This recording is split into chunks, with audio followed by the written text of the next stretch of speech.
مگر جی حکومت کو کوئی پرواہ نہیں ہے. ایران نے اپنا کام کر کے رکھ لیا ہے، بارڈر تک وہ اپنا کام کر کے رکھ چکے ہیں، اور اب وہ چاہ رہے ہیں کہ پاکستان بھی اگر کر لے تو ہمیں آسانی سے مہیا کر دیں گے وہ گیس. انٹرنیشنل مگر پریشر ہے ہم پر، ہم امریکہ کو ناراض کر کے تو ایران سے ڈیل نہیں کر سکتے. ایران پہ سینکشنز بھی تو ہیں، تو یہ تمام پوائنٹس دیکھیے، کو تو سامنے رکھ کے ہی ہم اسٹیپ اٹھائیں گے.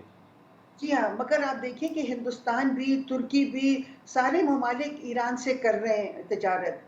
مگر صرف پاکستان اتنا ڈرا ہوا ہے امریکہ سے، کیونکہ اس سے پتہ چلتا ہے کہ پاکستان جو ہے یہ ایک آزاد خود مختار ملک نہیں ہے. جو بھی آزاد خود مختار ملک ہیں وہ ایران سے براہ راست تجارت کر رہے ہیں باوجود ان ساری پابندیوں کے. مگر صرف پاکستان اسپیسیفک یہ پابندیاں معلوم ہوتی ہیں.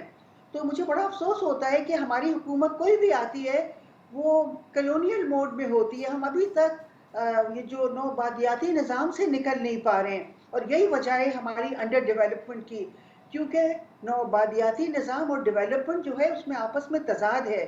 آپ ڈیولپمنٹ اور ڈپینڈنسی دونوں ایک ساتھ نہیں چل سکتے، اور چونکہ ہم ڈپینڈنٹ سٹیٹس میں ہیں اس لیے ہم ملک کو ڈیولپ نہیں کر پا رہے ہیں. جو بھی حکومت آتی ہے وہ ایک پچھلے سے بڑھ کے زیادہ حکم بجا لاتی ہے.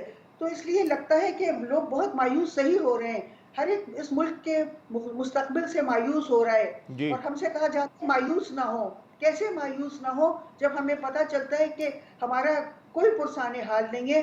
ہماری جو بھی حکومت آئے گی وہ پاکستان کے لوگوں کے لیے دشواریاں ہی پیدا کرتی رہے گی. دشواریاں پیدا کرے گی کوئی بھی حکومت آئے گی. شاہدہ صاحبہ آپ میرے ساتھ ہی رہیں گی یا مجھے بریک لینا ہے؟ بریک کے بعد ٹاپک کو کنٹینیو کریں گے.